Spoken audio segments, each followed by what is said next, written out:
हमारे Ajit Choubey academy channel पर बहुत बहुत स्वागत है। जिन बच्चों ने सब्सक्राइब किया उनका तहे दिल से शुक्रिया। जो नए आए हैं वो सब्सक्राइब करें और ऐसे ही बहुत ही मज़ेदार ट्रिक के साथ हम लोग आज हिंदी भी स्टार्ट कर रहे हैं। साइंस तो आएगा भी और हिंदी भी आएगा। मैं हिंदी की पूरी कोशिश करूँगा आपको समझाने के लिए। और चलिए, आज का हमारा सबसे नया टॉपिक है समास। समास ये हर एक बोर्ड में आता है, चाहे भारत की किसी भी बोर्ड हो, हर राज्य के, हर स्टेट के, हर कॉम्पिटिटिव मतलब बड़े बड़े लेवल के एग्जाम में समास आता है। ठीक है, तो चलिए हम लोग शुरू करते हैं। बेटा है पहला जो शब्द है समास। ये जो समास है ये एक्चुअली होता क्या है? इधर देखो, दो या दो से अधिक सार्थक शब्द। अब सार्थक मतलब क्या? ऐसा शब्द जिसका कुछ अर्थ निकले। तो दो या दो से अधिक जब अरे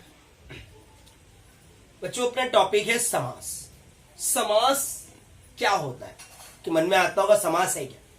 तो दो या दो से अधिक सार्थक शब्द। सार्थक का मतलब हिंदी में कहा जा सकता है कि जिस शब्द को कुछ अर्थ निकले, मतलब उसका कुछ मीनिंग हो। ऐसे मीनिंग वाले शब्द के मेल से, मेल मतलब जुड़ने से, मतलब एक शब्द ये और एक शब्द ये से पाप पुण्य दोनों जुड़ गया तो पाप और पुण्य, महान आत्मा महात्मा। तो ऐसे ही बहुत ही अच्छे सार्थक शब्द दो या दो से अधिक भी हो सकते हैं, लेकिन मिलकर एक नया शब्द बनाएंगे। उस नए शब्द को हम और आप क्या कहते हैं? मुझे उम्मीद है आपको डेफिनेट समझाऊंगा। फिर मैं रिपीट कर रहा हूं, दो या दो से अधिक सार्थक शब्दों के मिलने से जो नया शब्द बन जाए उसे हम और आप क्या कहते हैं? समास। ठीक है बच्चों, अब आता है बच्चों समास के प्रकार कितने हैं। ये ट्रिक है मेरा द्वंद्वी अवतक। द्वंद्वी अवतक का मतलब, इस द्व का मतलब द्वंद्व, द्वि मतलब द्विगु, अ मतलब अव्ययी भाव, ब मतलब बहुव्रीहि, क मतलब तत्पुरुष और क मतलब कर्मधारय। ये बहुत ही अच्छा ट्रिक है द्वंद्वी अवतक।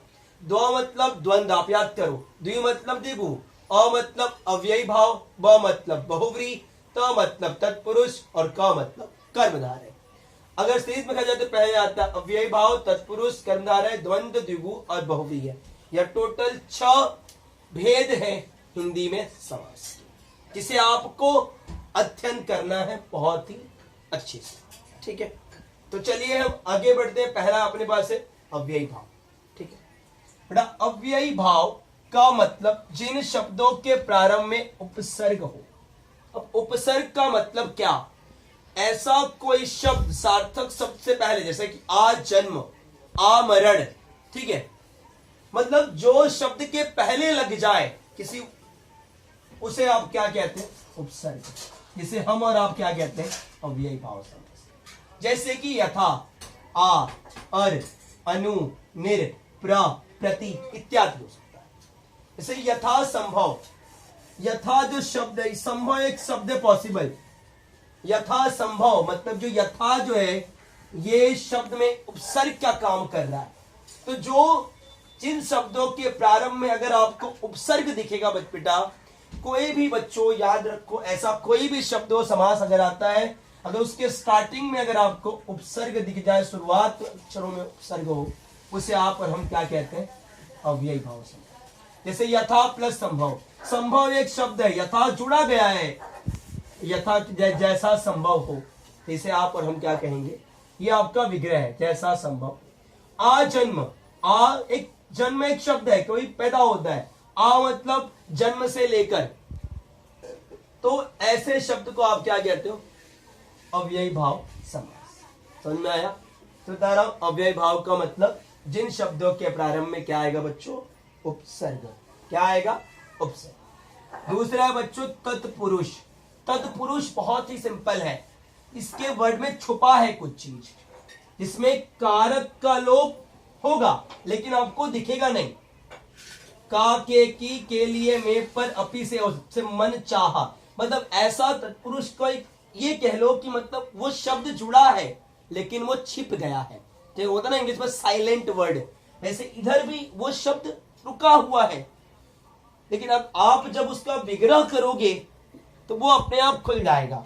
जैसे कि मन चाहा, मन से चाहा, यज्ञशाला, यज्ञ के लिए शाला, मतलब कि विद्यालय, विद्या के लिए घर। तो ऐसे जो शब्द जो छुपे हैं, जिनका लोप हो रहा है लेकिन वो आपको विग्रह करते समय दिखेगा, उसे आप और हम क्या कहते हैं?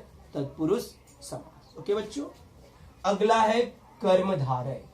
कर्मधारय का बहुत एक अच्छा क्या याद रखो, जिसमें पहला पद होगा लेकिन वो दूसरे पद के बारे में बताएगा। मतलब एक व्यक्ति वो तो है लेकिन वो बताएगा किसी और के बारे में। मतलब जिस समास में पहला पद दूसरे पद की प्रधानता बताए या विशेषता बताए, उसे हम और आप क्या कहते हैं? कर्मधारय समास। ध्यान दीजिए, पद की तुलना विग्रह का समय आपको के समान शब्द या है जो जरूर दिखेगा, या उसमें के समान आपको वर्ड ये दिखेगा विग्रह करते समय, या तो है जो। जैसे कमल नयन, कमल के समान है, देखा मेरा शब्द। चंद्रमुख, चंद्र के समान मुख। महापुरुष, महान है, विग्रह है जो और के समान, मतलब कि इसमें आपका विग्रह समझ, ये के समान और है जो शब्द दिखेगा जरूर। जैसे महात्मा, महान है जो आत्मा। ठीक है, ये आपका क्या हो गया? कर्मधारय समास। ठीक है बच्चों, आई होप, मुझे पूरी आशा है कि आपको यहां तक समझा होगा। ठीक है, हम आगे आते हैं। द्वंद्व समास। द्वंद्व का बहुत एक सिंपल सा मीनिंग आप कह सकते हो कि याद रखो, इस समास का एक बड़ा बहुत ही अच्छा लाभदायक एग्जाम्पल है बच्चों। बीच में आपको ये चिन्ह दिख जाएगा -1, इसे आप और हम कहते हैं योजक चिन्ह। क्या कहते हैं? योजक चिन्ह। मतलब ये जुड़ने का काम करता है, ये किसी शब्द को जोड़ देगा।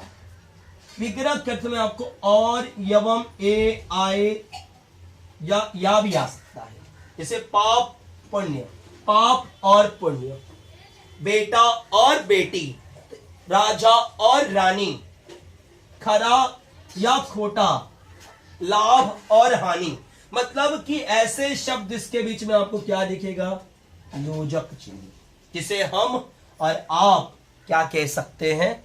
द्वंद्व समास। दोनों पदों के बीच में आपको ये चिन्ह दिखेगा, जिसे हम और आप सभी क्या कहते हो? द्वंद्व समास।